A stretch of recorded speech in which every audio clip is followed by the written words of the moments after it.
In our final federal flash of the year, we'll provide a summary of the COVID-19 relief bill and the U.S. Department of Education's funding for 2021. We'll also discuss the likely nominee for the position of Secretary of Education.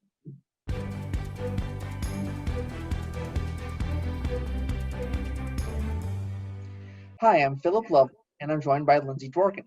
Let's begin with the COVID-19 relief bill. Lindsay?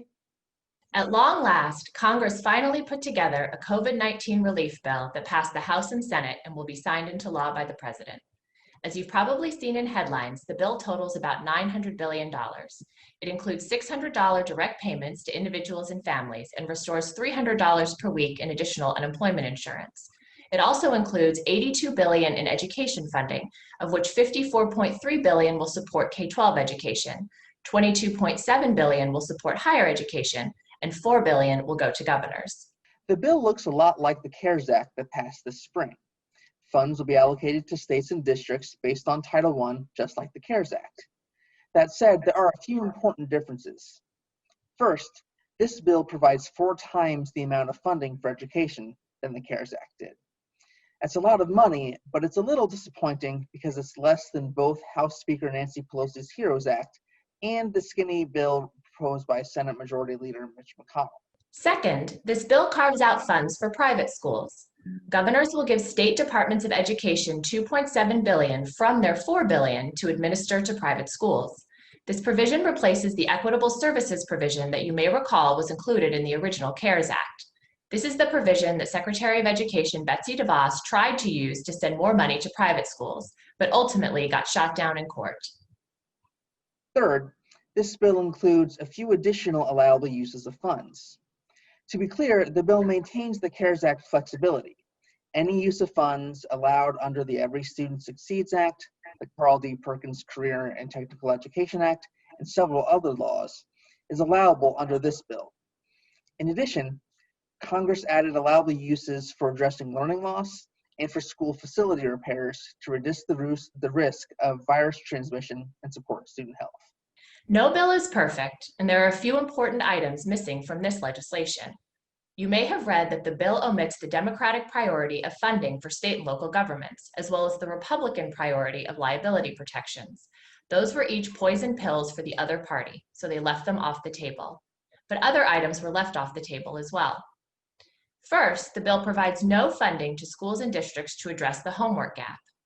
Thankfully, the bill does create a new program out of the Federal Communications Commission that will provide low-income families with a discount on home internet access and a subsidy for one low-cost device per family.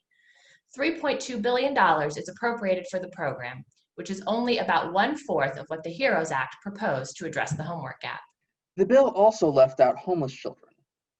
Emergency spending bills such as the 2009 American Recovery and Reinvestment Act often target funding to students experiencing homelessness. It was especially important for this bill to provide funds for these students because evidence from Schoolhouse Connection suggests that 420,000 fewer children experiencing homelessness have been identified and enrolled in school so far this year, even though homelessness is on the rise due to the economic downturn. A summary of the full bill is available at the link below.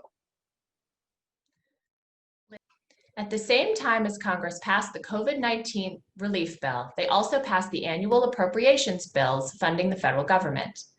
The Department of Education received a modest 1.6% increase over last year. Most programs received the same amount they received last year or small increases. Title I, the largest K-12 program, received an increase of $227 million. The Individuals with Disabilities Act received an increase of $181 million. The president had proposed a number of program consolidations, cuts, and eliminations, but they were all rejected. Republican and Democratic summaries of the legislation are available at the links below. Or, if you're bored over the holiday, feel free to read the whole bill.